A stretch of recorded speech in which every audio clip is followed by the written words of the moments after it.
What's up, YouTube? It's the twin turbo GTO. I've been having a couple problems, not too major.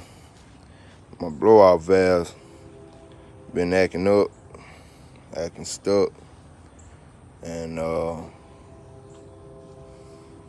we gotta get to the bottom of it. I bought the new one, and I guess the spring pressure too high. Still kind of new to this whole boost thing. But she firing up, it's just not opening up for me. You can comment below and tell me what I ain't doing right or what I did wrong.